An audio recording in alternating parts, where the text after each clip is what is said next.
Howdy y'all, it's Marina Ray. Welcome back to my channel. So today I thought we would talk about all the 5-star books on my bookshelf. So I don't give out 5 stars extremely often, but your girl is not very much of a critical reader. I'm a read for fun kind of reader.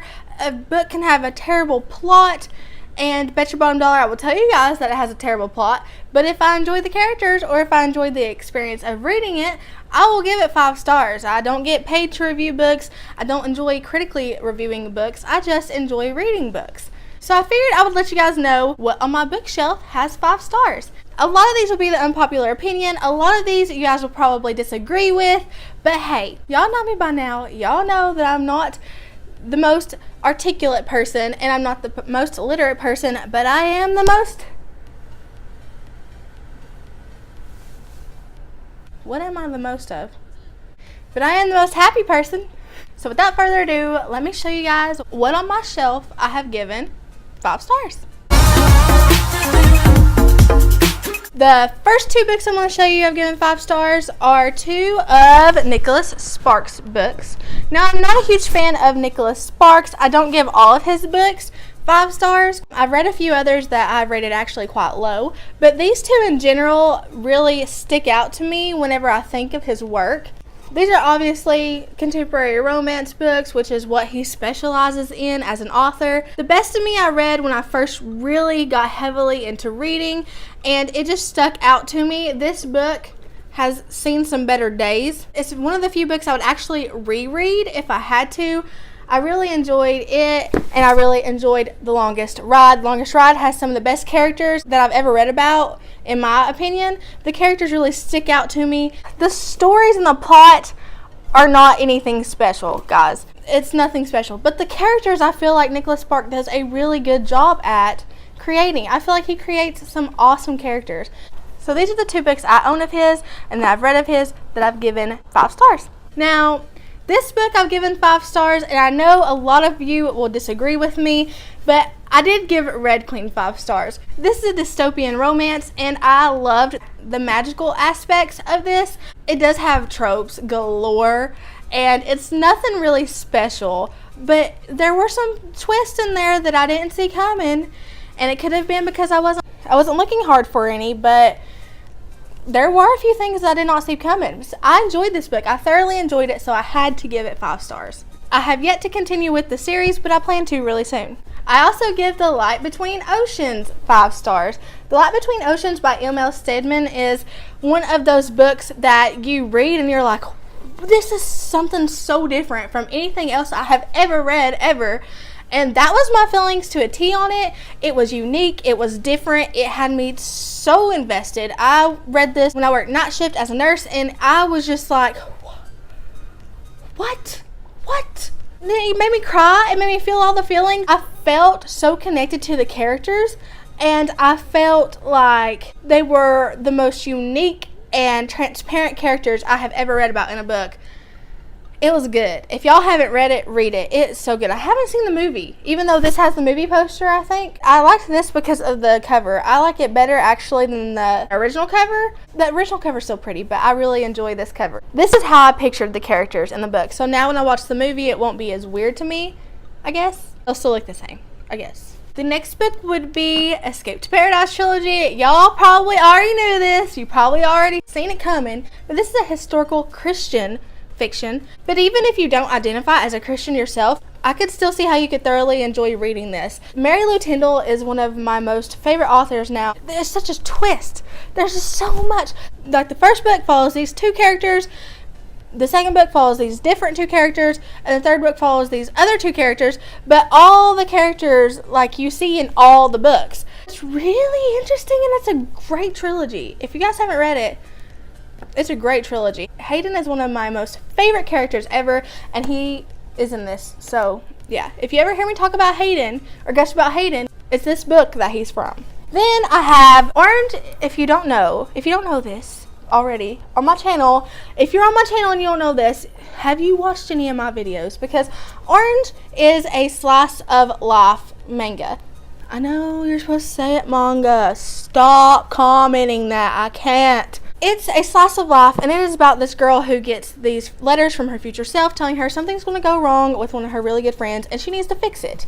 And it's so good, and so, oh my gosh, this one is the first 3 books in the series. 2 has only 2 books in the series, so this is 1 through 5. There is a 6th book in the series. It's called Orange Future. In my opinion, it is totally unnecessary, totally irrelevant. Just don't even read it, because it makes you look at the characters in a different light. Well, it makes you look at some of the characters in a different light, and you're kind of like finding yourself getting a little bit judgy. Like, I don't ever like to find myself getting judgy, and Orange Future made me feel judgy. So just read 1 through 5. It ends in a way that you can just read these and not even care about Orange Future. Orange Future wasn't bad. It just wasn't on the scale that Orange 1 and 2 were, because the Complete Collection 1 and the Complete Collection 2 just feel like 2 totally different books written by a totally different person up against Future. It just don't feel right. Don't feel like the same. Of course, I had to give Illuminae 5 stars. If you've recently joined my channel, which a lot of people have, then you will probably already know this. If you've been on here a long time, been on here a short time, I've recently just read this, and it changed my mind about sci-fi. Sci-fi has always been a genre that intimidated me, and I ended up picking this on a whim. It has a really cool format it's written in. It's written in like emails, like in journal entries, and it's just really cool. It does have a little bit of romance in it. A lot of people have asked me, is it just sci-fi or the romance heavy in it? It does have romance in it, but it's not romance heavy. No, not really. It does have a romantic aspect to it, but it doesn't take away from the action. So I think it's perfect. I'm really excited to continue with this trilogy. I need to. It's just, guys, they're so thick. It doesn't take a long time to read it because of the format. It's a fast reading book, but it's still intimidating because of size. The next book is, of course, A Court of Thorns and Roses by Sarah J. Maas. This book shocked me. I also had put reading this off for a while because it's so hyped. And it's so hated. I've never seen an author have such a hate following and such a big love following. Like, a lot of people love her, a lot of people hate her. I can see why you would dislike it. I mean, but why hate her? I don't know. It's a great book in my opinion. I don't see how y'all can hate it, but I can see why you can dislike it. I understand that. But don't hate it. Don't hate an author because you don't like her work. The next book I have that's a 5-star is Paperweight by Meg Hassan. I'm not going to go into detail about this because it will be in my August wrap-up, but this is a book I read for the Green Ribbon Book Club on Twitter, which is a book club created by Kate from Chapter Kate, my best friend, and I kind of help her. I kind of help her, like, in the club, but not really. Like, she really does everything on her own. She is so awesome.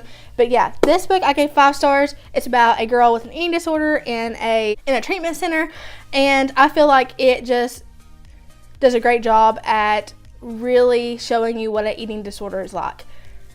That's all I'll say on it, because it's coming. You'll hear about it in my wrap-up. The next 3 books that I have that I gave 5 stars was the first 3 books in the Selection series. Now, I consider the Selection a trilogy, because I read The Heir and the Crown, and what? Why ruin such a good trilogy with those books? I just feel like they were trying to milk it for all that it was worth, and it was worth a lot, but when you milked it for all it was worth, it kind of like wasn't worth that much anymore, in my opinion. But this is a dystopian world. Y'all know about the Selection. Do I really have to tell you? I give 5 stars. All fantastic books, especially for those of you just now being introduced to reading. A few of you have told me that you're new readers. I would suggest this book because I had a ball reading this book. Ball. Get it? Ball. The next book is Asphalt by Mike Mullen. I do not see this talked about on BookTube. What is wrong with you guys? This is a dystopian post-apocalyptic world. The volcano in Yosemite has blown up, and what? It gets so good. We follow this character named Alex, and he meets this character named Darla. This is the first book in the trilogy. There are 2 books following that I have not read yet, but I plan to read within the next month. I read this last year. I loved it. I give it 5 stars. A lot of people disagree with that rating, but I did not find anything wrong with it. It was good. It was action-packed. I couldn't stop reading it. I couldn't put it down. The next book that I have is Siren by Trisha Rayburn. This is the first book of the Siren trilogy. I talked about this a lot here in the last few videos I've done, so I won't go into detail about it. But if you love sirens, if you love a paranormal romance, go check this out. The second book isn't as good, but this book was awesome. I give it 5 stars. The next books are the first and second Harry Potters. I am 26 years old, and these are the only Harry Potter books I've ever read. I need to finish with the series, but I'm just not good at finishing series. It takes me forever, but that's okay because there's a ton that I want to read and a ton I want to get to. So I kind of try to even everything out. I can't just binge a series like a lot of other people can. I wish I could, but I can't. I give these obviously 5 stars. I would probably get rushed and rated if I didn't give Harry Potter 5 stars, but that did not in any way make me give it 5 stars. I just really enjoyed it. I also gave 5 stars to Snot Girl, which is a graphic novel I've recently read. You guys also watched any of my last few videos, you know why.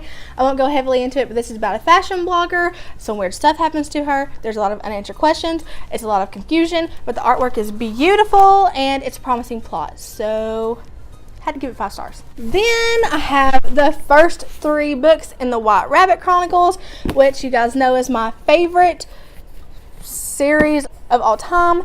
But I give 5 stars to Alice in Zombieland, which is the first book, Through the Zombie Glass, which is the second book, and A Queen of Zombie Hearts, which is the third book. I did not and could not, unfortunately, give A Mad Zombie Party, which is the 4th book, a 5 star. It followed 2 totally different characters than what these followed, and I just wasn't into it. In my opinion, it should have stayed a trilogy. Then I have the first book in the Grishaverse, Shadow and Bone. Unfortunately, I couldn't give Siege and Storm a 5 star.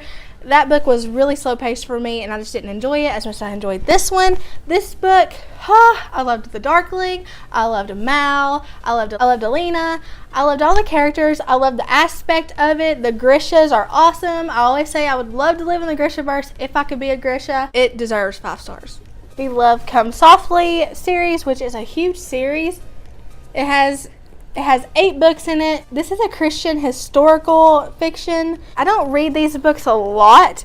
I don't get in the mood to read something like this a lot. This is a great alternative for those of you who really enjoyed Laura Ingalls' work when you were younger. These books follow an entire family, and the family is just really a close-knit family. I give all of them, but the last 2, I believe, 5 stars, I think.